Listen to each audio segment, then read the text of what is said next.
राम का देश है तो राम के ही नाम पे वोट मांगेंगे, किसी जिन्ना और मौलाना के नाम पे तो वोट नहीं ना मांगेंगे। सारे चोर इकट्ठा हो गए हैं, लेकिन चोर का सरदार कौन बनेगा यही अभी पता नहीं है जनता को, तो कैसे वोट देगा। और एक दूसरे तरफ मोदी जी हैं, वो कहते हैं कि मेरे नाम पर वोट दो। संविधान क्या है भारत में अगर सबसे बड़ा कोई फ्रॉड है तो वो नाम ही संविधान है।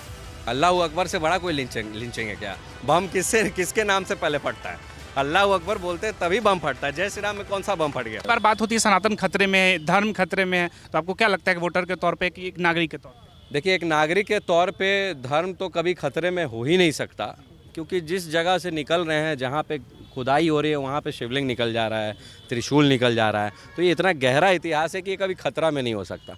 लेकिन यहाँ के लोग ज़रूर खतरे में, जो कार्य नहीं कर रहे हैं या जो कमज़ोर हैं। हाँ, जहाँ दूसरी आबादी है वहाँ पे जाके समझिए कि उन लोगों का क्या दर्द है। अगर सनातन खतरा में नहीं है तो कन्वर्जन क्यों हो रहा है? 5-5 बोरी चावल पर दलित को भड़काया जा रहा है कि तुम दलित हो, तुमको अधिकार नहीं दिया गया। बाबा साहब अम्बेडकर का मिसयूज़ करके, नाम लेकर के उनको उस तरह से कंट्रोवर्सी क्रिएट किया जा रहा है। तो ये है राजनीति का पार्ट, जिसमें यहाँ के भोले वाले इंसान भारत देश के जो फंस जा रहे हैं, जिनको शिक्षा नहीं दी जा रही है, लेकिन ये ज़रूर समझाया जा रहा है कि तुम दलित हो, तुमको तोड़ा जा रहा है। देश के अंतर्गत ही ये षड्यंत्र हो रहा है। तो इस चीज़ के खिलाफ सब लोगों को आवाज़ उठाना चाहिए। इस चुनाव को कैसे देखते हैं कि युवा के तौर पे अभी जो लोकसभा चुनाव हो? देखिए, लोकसभा चुनाव तो जाहिर सी बात है, एक चुनाव है, सबको मताधिकार करने का अपना अपना सामर्थ्य है और अपने अपनी सोच है। हम लोग तो यही देखते हैं कि जो धर्म के लिए कार्य कर रहे हैं, जिन्होंने अपना जो वादा बोला था राम मंदिर का, उन्होंने राम मंदिर ला के दे दिया। रही बात रेलवे के, तो रेलवे में क्या भर्तियां आई नहीं आई, इससे क्या है वो जानकारी यहाँ के युवा हैं, स्टूडेंट हैं, उनको ज़्यादा पता है। लेकिन हमारा कहने का मतलब है कि जो विकास, अर्थव्यवस्था हमारा पूरे देश में 5वां या 3रा नंबर पे पहुँच गया, वो इस सरकार में हम लोग देख रहे हैं। तो इस चुनाव को हम लोग एक सकारात्मक रूप से देखते हैं और मुझे लगता है कि ये सरकार आगे भी बढ़िया कार्य करेगी और इस चुनाव को हम लोग को इनको ही समर्थन करना चाहिए। अभी राम मंदिर का जिक्र कर रहे थे, अब राम मंदिर का कितना फायदा मिलेगा इस चुनाव में भाजपा? देखिए, भाजपा को मिले ना मिले वो अलग चीज़ है, वो पार्टी का मुद्दा है। लेकिन यहाँ के हिंदुओं को और देश के जो पुराने इतिहास जो कि मिटाने का प्रयास किया गया, वो तो पूरा उनको फ़ायदा मिल गया ना। हिंदुओं को अपना अधिकार मिल गया। हिंदू उस राम मंदिर के जैसे जगहों पर तरस गए थे, न जाने कितनी गोलियां चली, कितने हिंदू मारे गए। वो सब लोगों को इस बात का बदला और इस बात की सबसे बड़ी संतुष्टि होगी कि उनकी जो हत्याएँ हुई थी वो दुर्भाग्यपूर्ण नहीं रहा इस भारत देश में। और इस राम के लिए इस देश में जो लोग जान गंवा बैठे हैं, उन लोगों के लिए संतुष्ट तरीके से ये निर्णय रहा। और सारे हिंदुओं ने, हम लोगों ने इस चीज़ को देखा आंख से बनते हुए। ये सबसे बड़ा सौभाग्य है इस जनरेशन का, इस पीढ़ी का, जो सदियों तक याद रखा जाएगा। क्षेत्र में कई लोग मिलते बोलते राम मंदिर बना बहुत अच्छी बात है, पर राम के नाम पे वोट ना मांगे भाजपा, आप क्या सोचते हैं? राम के नाम पे वोट नहीं मांगेंगे तो किस चीज़ के नाम पे मारेंगे? पाकिस्तानी झंडा जो घूमता है हमारे तजिया में, उस चीज़ पे आखिर आप ये बताइए। जब कंट्रोवर्सी ही पूरा यही है हिंदू मुस्लिम और ये सब, तो जाहिर सी बात है राम के नाम पे ही वोट मांगेंगे। वही लोग मांगेंगे जिन्होंने इस चीज़ को करा है। तो ये भी तो उनकी उपलब्धि है ना। जब वो राम को जगह स्थापित कर दिया तो वो राम पे नहीं मांगेंगे तो किस पे मांगेंगे? अब कोई मुद्दा होता कि वो मस्जिद बनाया है 600 करोड़ का, तो उस पर वोट मांगेंगे। तो वो अपना काम करें, ये अपना काम कर रहे हैं। अब राम किसी के अधीन नहीं है तो क्यों नहीं गए थे इनके लिए, राम की लड़ाई के लिए? क्यों गोली चलवा दिए थे कार सेवकों पे? क्यों कहे थे कि राम काल्पनिक है? 24 वकील खड़ा किए। ये पूरा सेटअप जो है, आपने जो किया वो आप पा रहे हैं, जिन्होंने जो किया वो आज पा रहा है। सिंपल सा बात है। राम का देश है तो राम के ही नाम पे वोट मांगेंगे, किसी जिन्ना और मौलाना के नाम पे तो वोट नहीं ना मांगेंगे। काम का भी तो जिक्र होना चाहिए ना चुनाव में। क्या काम बताइए? युवाओं को लेकर बात, इसी गांधी मैदान में कई युवा मिलते हैं जो कहते हैं हमारा रोजगार का मुद्दा बात करें कि मोदी जी रोजगार के लिए क्या कर रहे हैं। फिर विपक्ष जिस तरह से सवाल उठा रहे हैं कि युवा, जैसे आप बार बार युवाओं की जिक्र करते हैं, लव जिहाद की जिक्र करते हैं कि युवा उसमें फंस न जाए, और भी तो मुद्दे हैं जो युवा जिससे जूझ रहे हैं। देखिए, बेरोजगारी का एक बहुत बड़ा मुद्दा ये भी है कि अगर हम 1 लाख लोगों को रोजगार देते हैं तो 1 लाख युवा को तो रोजगार मिला, और तब तक दूसरे तरफ 4 शादी करके 14 बच्चे बेरोजगार पैदा कर दिए। तो रोजगार 1 लाख दिए और बेरोजगार 14 लाख पैदा हो गए। कहाँ से रोजगार उपलब्ध होगा? आपका रोजगार, जो युवा कह रहे हैं कि रोजगार नहीं है, कहाँ से मिलेगा रोजगार जब आपको 500 रुपये में खटना है, और बांग्लादेश से जो यहाँ आया है, म्यांमार से जो यहाँ आया है घुसपैठिया करके, वो 300 रुपया में खटने के लिए चल रहा है, कहाँ से मिलेगा रोजगार? मेन जो जड़ है बेरोजगारी का, उस पे मोदी जी भी अभी चोट नहीं किए हैं। मोदी जी को पूर्ण रूप से चोट करना चाहिए। वो होगा सीएए लाएं, जनसंख्या नियंत्रण कानून लाएं, सीएए लाकर जो बाहर से आया हो उसको बाहर भगाएं, और जनसंख्या नियंत्रण कानून लाकर बेरोजगार पैदा होने से बचाएं। सीए का जिक्र करें, कई लोग कहते हैं देश को बांटने का कानून अगर आ जाए तो देश में एकदम तानाशाही छा जाएगी। नहीं, देश में सीएए आने से तानाशाही कैसे छाएगी? जो बांग्लादेश, पाकिस्तान, अफगानिस्तान में प्रताड़ित हिंदू हैं, उनको यहाँ नागरिकता देने का काम हो रहा है सीएए के माध्यम से। उससे क्या देश टूट जाएगा? और ये देश टूटने का बात बार बार कौन कर रहे हैं? जिसके दादा, जिसके नाना देश को तोड़ कर गए अपना प्रधानमंत्री बनने के लिए। आज भारत जोड़ने का बात कौन कर रहे हैं? जिनके दादा नाना जवाहरलाल नेहरू देश को तोड़े अपना पीएम बनने के लिए, वो देश जोड़ने का बात कर रहे हैं। सबसे ज़्यादा चिंता उन्हीं को है देश जोड़ने का और देश तोड़ने का। और चिंता है तो क्यों वक्फ बोर्ड का निर्माण किए? क्यों सेकुलर कानून यहाँ लागू की इंदिरा गांधी? सेकुलर क्या भीमराव अंबेडकर जी लिख कर गए थे? फिर क्यों देश में इमरजेंसी लगाकर सेकुलर शब्द थोपा गया हिंदुस्तान के जनता के ऊपर? सर, आप कानून के स्टूडेंट, कानून के छात्र के नाते अभी जिस तरह से चुनाव में बात हो रहा है कि संविधान खतरे में, संविधान बदल देने की बात होती, तो लगता है कि ये फिर चुनाव में ऐसे समय समय पर तो संविधान का संशोधन भी तो बाबा साहब अम्बेडकर भी कहे कि संशोधन होना चाहिए। ज़रूरी थोड़ी है कि भारत की वही संख्या अभी है, संख्या बदला है, टेक्नोलॉजी आया है, सब कुछ चेंज है। कहाँ लाइट, कहाँ पे लैंप जलता था, आज वहाँ एलईडी चल रहा है। तो उस हिसाब से देश की तो अर्थव्यवस्था से लेकर के सब कुछ बदल रहा है। तो आपको तो संविधान में भी संशोधन होना चाहिए जो गलत है या फिर लगता है कि जिसमें न्याय नहीं है या फिर हड़बड़ में लिख दिया गया हो, है ना। तो मुझे लगता है कि वो संशोधन होते रहना चाहिए। देश की सुरक्षा, अर्थव्यवस्था और सारे सामाजिक स्तरों का निर्णय है, तो ये बिल्कुल होना चाहिए। ये ज़रूरी नहीं है कि पुराना डिसीजन वही देना चाहिए। और कानून में और सख्ती होनी चाहिए, कानून में और सख्ती होनी चाहिए, जिससे ऐसा ना हो कि जितने भी अनुच्छेद उसमें हो, उसमें से कोई हमारा आरोपी उसको बचने की राह मिले। ऐसा बिल्कुल भी नहीं होना चाहिए। अच्छा, विपक्ष जिस तरह से कहते हैं कि मोदी जी इस बार अगर दोबारा आ गई तो फिर इस तरह से संशोधन करेंगे कि देश में चुनाव ही खत्म हो जाएंगे, चुनाव ही नहीं होगा, जो विपक्ष कभी सत्ता में आ पाएगी। तो क्या पिछले बार भी कह रहे थे कि अगर मोदी आ गया 2019 में तो देश बर्बाद हो जाएगा। क्या मेरा देश बर्बाद हो गया? आज से 10 साल पहले देखे थे कि मनमोहन सिंह जब विदेश जाते थे तो दूसरे देश के प्रधानमंत्री के पीछे पीछे घूमते थे कि मेरा बात रखिए। आज जब हमारे पीएम विदेश जाते हैं तो अमेरिका जैसा सुपर पावर का प्रधानमंत्री हमारे प्रधानमंत्री जी के पीछे दौड़ते हैं। ये बदलाव है। और बात करते हैं संविधान का। साहब, संविधान क्या है? भारत में अगर सबसे बड़ा कोई फ्रॉड है तो वो नाम ही संविधान है। संविधान का मतलब होता है बराबर विधान, बराबर नियम। क्या बराबर नियम है? एक वर्ग के लोग 25 वर्ष के उम्र में बूढ़े हो जाते हैं संविधान के अनुसार, और दूसरे वर्ग के लोग 45 वर्ष के उम्र में डीजे पे ठुमका लगाते हैं जुबा बनकर। क्या आरक्षण की बात, संविधान है? आरक्षण की बात, क्या संविधान यही है? इसी को संविधान कहते हैं। और जब हमारे देश में संविधान है तो वक्फ बोर्ड का क्या जरूरत था? शरिया कानून का क्या जरूरत था, जो कि हिंदुओं के जमीन को छीनने के लिए बनाया गया?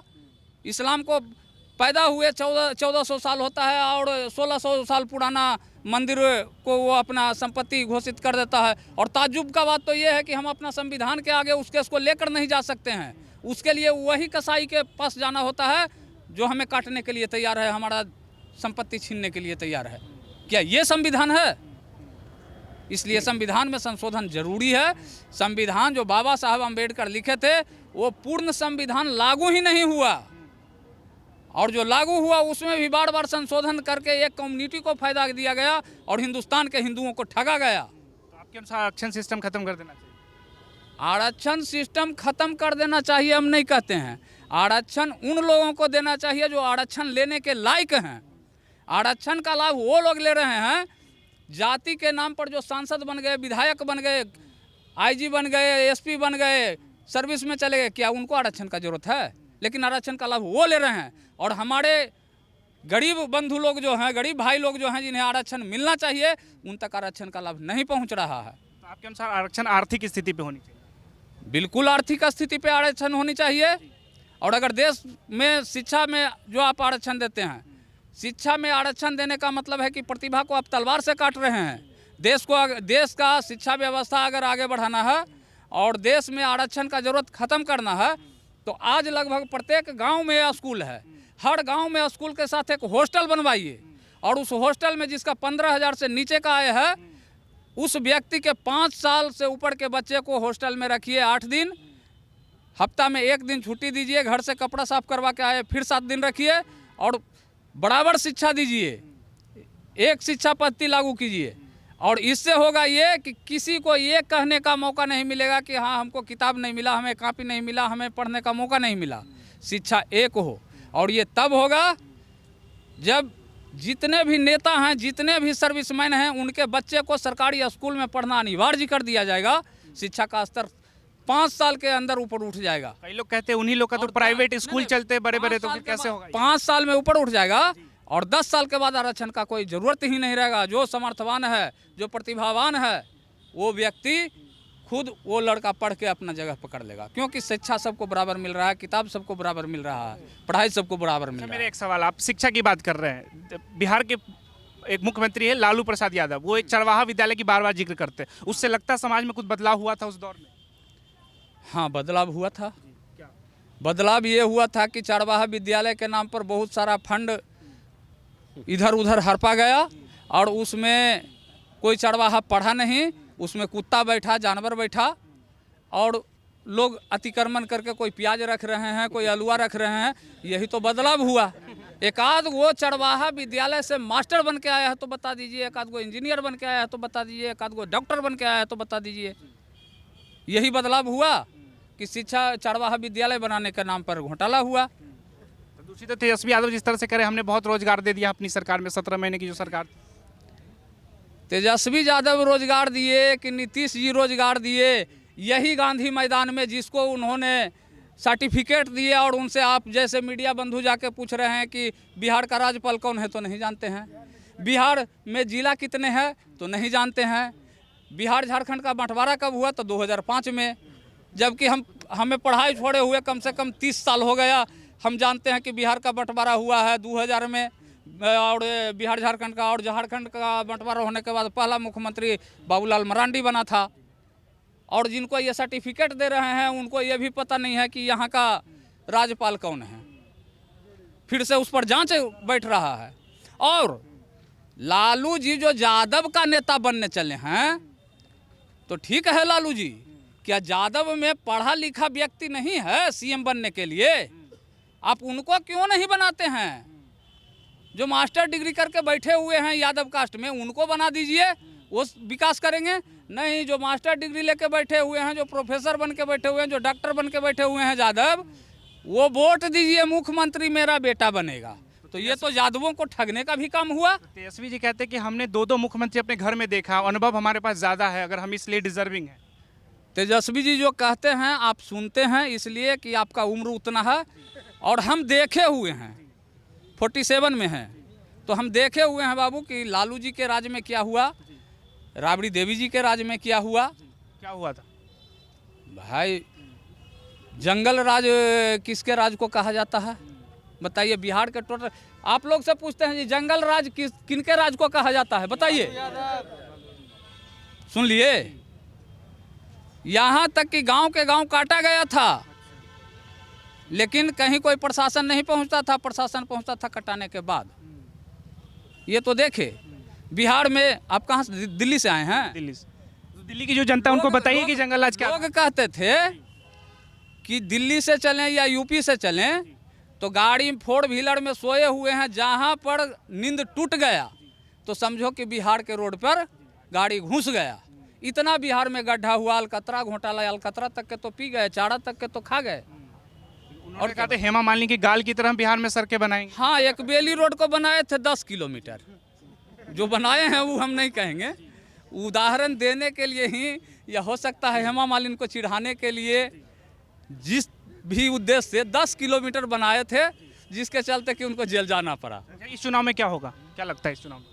इस चुनाव में क्या होगा भविष्यवाणी करना तो गलत होगा। एक वोटर के तौर पे होगा ना कि ये सत्ता में आएगी तो बेहतर करेगी। वोटर अभी तो भाई सत्ता में तो मोदी आएंगे तो ही बढ़िया रहेगा, क्योंकि विपक्ष में कोई प्रधानमंत्री का चेहरा है ही नहीं अभी तक। कोई पार्टी सारे चोर इकट्ठा हो गए हैं, लेकिन चोर का सरदार कौन बनेगा यही अभी पता नहीं है। जनता को तो कैसे वोट देगा। और एक दूसरे तरफ मोदी जी हैं, वो कहते हैं कि मेरे नाम पर वोट दो। तो सही में मोदी जी के नाम पर लोग वोट देगा, लेकिन हो सकता है कि मोदी जी के अलायंस में जितना पार्टी है उनके कुछ सांसद इस बार घटेंगे। जदयू की बात कर रहे हैं। हाँ, घटेंगे। इसलिए घटेंगे कि जदयू के ऐसे ऐसे सांसद हैं जो 15 साल से सांसद हैं, लेकिन आज तक अपना लोकसभा क्षेत्र में घूमने नहीं गए हैं। जैसे हम नालंदा के हैं, नालंदा के सांसद कौशलेंद्र जी लगातार 3 बार से सांसद हैं, लेकिन वो वोट मांगने तक क्षेत्र में नहीं जाते हैं। अपने 15 साल के कार्यकाल में वो 15 काम नहीं गिना सकते हैं। अपने लोकसभा क्षेत्र के 100 गांव का नाम नहीं बता सकते हैं। अपने लोकसभा क्षेत्र के किसी गरीबों का कोई भलाई का काम नहीं किए हैं। उनका बस यही सोच है कि मेरे माथे पर तो नीतीश जी का हाथ है और पार्टी को मोदी जी का साथ है, तो फिर वोट मांगने का क्या जरूरत है। बेवकूफ तो जनता हुई कि मोदी जनता को बेवकूफ समझते हैं और जनता को अपना गुलाम समझते हैं। आप बताएंगे युवा के तौर पे क्या देखते हैं चुनाव में क्या होगा, क्या लगता है? बिल्कुल सही है। मोदी जी के विश्वास पर सारे लोग यहाँ वोट करेंगे और कोई नहीं चाहता है कि ओपोजिशन के जो भी लोग हैं उनको एक अपना पॉलिटिशियन माने। चूँकि ये लोकसभा का चुनाव है, सारे देश की समस्या और देश के सारे चीज़ों को लेकर के यहाँ पर कार्य होना है। तो जितने भी उम्मीदवार हैं वो सब के सब जितने भी हमारे लोग हैं, और हम लोग का भी यही मानना है कि मोदी जी के चेहरे पे जो लोग हैं उनको जिताने का अति आवश्यक ज़रूरत है। लेकिन हाँ, वही बात है कि अलायंस की कोई संभावना हम लोग नहीं कहेंगे, लेकिन जहाँ पे मोदी है वहाँ पे ज़रूर जीतेंगे लोग। अभी आप जय श्री राम नारे की बात कर रहे हैं, तो यही कहते हैं कि जय श्री राम नारे से हमें दिक्कत नहीं है, नारे के नाम पे जो लिंचिंग हो जाती है उससे हमें दिक्कत। लिंचिंग कहाँ हो रहा है? अल्लाह अकबर से बड़ा कोई लिंचिंग है क्या? बम किसके नाम से पहले फटता है? अल्लाह अकबर बोलते हैं तभी बम फटता है। जय श्री राम में कौन सा बम फट गया बताइए? कोई मस्जिद में भी बम फट रहा है तो अल्लाह अकबर बोलने के बाद ही फट रहा है। कोई जय श्री राम बोल करके किसी मंदिर में तो बम नहीं फटा, हम लोगों ने नहीं देखा, किसी ने नहीं देखा है। तो सबसे बड़ा लिंचिंग यही है, जो अल्लाह अकबर जैसा नाम को हम लोग यूज़ कर रहे हैं, उसके बाद ही ये लिंचिंग हो रहा है। अच्छा, मैंने आपका एक वीडियो देखा जिसमें मदरसे की बात कर रहे थे कि मदरसे में बम बनाने की ट्रेनिंग दी जाती है, उस तरह का कुछ बातें कर रहे थे आप। तो क्या मदरसे से देश को कोई फ़ायदा नहीं हुआ? क्या फ़ायदा हुआ है? मदरसा बस एक सोच है जिसको स्थापित किया जा रहा है। वहाँ शुक्रवार को शुक्रवार जुड़ करके योजनाएं बनाई जा रही हैं गलत सलत तरीके की। उस मदरसे से कम उम्र की बच्चियां निकलती हैं जो बेचने के लिए योग्य कर देते हैं। ये लोग बना देते हैं कि इनको बेच देना है किसी और देश से किसी और देश। तो मदरसा का तो ये यूज़ हो रहा है। मंदिर में कभी ऐसा चीज़ नहीं हुआ है, मंदिर में ना कभी ऐसा चीज़ होगा। मदरसा में आप छापा मारिए, देखिए कितना शस्त्र निकलेगा, बम निकलेगा, इस तरह की चीज़ें हो रही हैं। कुछ लोग कहेंगे कि उसी मदरसे से तो देश के राष्ट्रपति एपीजे अब्दुल कलाम भी निकले थे। एपीजे अब्दुल कलाम की हायर एजुकेशन कहीं और से थी, वो मदरसा छाप तो नहीं थे। अगर कोई मदरसा में सीयत और सुन्ना जो पढ़ाते हैं ये लोग, अगर वो पढ़ा करके छोड़ दिया जाएगा तो देश का हाल तो बहुत बढ़िया हो जाएगा मेरे हिसाब से। इनको आप पढ़ा दो कुछ कम्युनिटी बेसिस पे, हम लेके बैठ जाए महाभारत रामायण सब कुछ। शिक्षा का स्तर तो दूसरा है ना, आप उसको मदरसा से मत जोड़िए। डॉक्टर इंजीनियर भी बनते हैं लोग, लेकिन मदरसा से आतंकवादी बनते हैं। क्या वजह है कि जो स्कूल में पढ़ते हैं, जो गुरुकुल में पढ़ते हैं, वो इंजीनियर डॉक्टर बनते हैं। हमारे देश का प्रधानमंत्री कौन है, राष्ट्रपति कौन है, राज्यपाल कौन है जानते हैं, लेकिन आप ही लोग के जैसे पत्रकार जाकर मदरसा में पढ़े हुए स्टूडेंट को पूछते हैं कि देश का प्रधानमंत्री कौन है तो नहीं जानते हैं, राष्ट्रपति कौन है तो नहीं जानते हैं, राज्यपाल कौन है जिस राज्य में आप रह रहे हैं नहीं जानते हैं। तो जहाँ ये शिक्षा का इतना स्तर गिरा हुआ है, जहाँ सिर्फ इस्लामिक शिक्षा दिया जा रहा है, उस शिक्षा का क्या फ़ायदा? मेरे देश में कौन क्या है पता ही नहीं है, उस शिक्षा का क्या फ़ायदा? तो आपके अनुसार मदरसे बंद कर देने चाहिए? बिल्कुल बंद कर देने चाहिए। जिससे इंजीनियर डॉक्टर नहीं बन सकता है, साइंटिस्ट नहीं बन सकता है, उस संस्थान को बंद कर देना चाहिए। गुरुकुल चल रहे देश में बहुत सारे, गुरुकुल चल रहा है, गुरुकुल से पढ़े हुए लोग आप कोई भी किसी प्रकार का पूछताछ कीजिएगा वो हर चीज़ बताएगा। आपने पूछा आपने अपना नाम के आगे हिंदू क्यों लगाए? हिंदुस्तान का हम वासी हैं, सनातन मेरा धर्म है, इसलिए हमें अपने नाम के साथ हिंदू शब्द जोड़ना उचित है। लेकिन जो हिंदुस्तान के नहीं हैं, भगवान श्री राम भारत का आत्मा हैं, इसलिए हम भगवान श्री राम का जयकारा भी लगाते हैं। लेकिन एक कम्युनिटी है जो अपने नाम के आगे मोहम्मद इमरान, मोहम्मद इरफान, मोहम्मद अलीम लगाता है। मोहम्मद क्या भारत का था? भारत के नहीं थे। फिर वो लोग क्यों अपने नाम के आगे मोहम्मद लगाता है? उनसे क्यों नहीं पूछते हैं आप लोग? उनसे भी पूछिए। सर आप ये बताएं, आपकी नज़र में सनातनी क्या है? बार बार सनातन पे बात करते हैं। देखिए, सनातन कोई व्यक्ति विशेष का बात नहीं है। सनातन एक शिक्षा है, दीक्षा है, और सनातन की संस्कृति जो है हमारे भारत देश से जुड़ी हुई है। ठीक है, तो सनातनी वही है जो भारत के अंतर्गत आपको दिख रहा है, चाहे वो पेड़ हो, पौधा हो, नदी हो, इंसान हो, जिसके अंदर इंसानियत है वो सनातनी है। हमारे संस्कृति को बचाने वाला सनातनी है, हमारे चीज़ों को, हमारी मर्यादों को सिखाने वाला सनातनी है। तो कभी राम, कभी कृष्ण, कभी शंकर, यही तीनों का वर्णन है जो सनातनी है।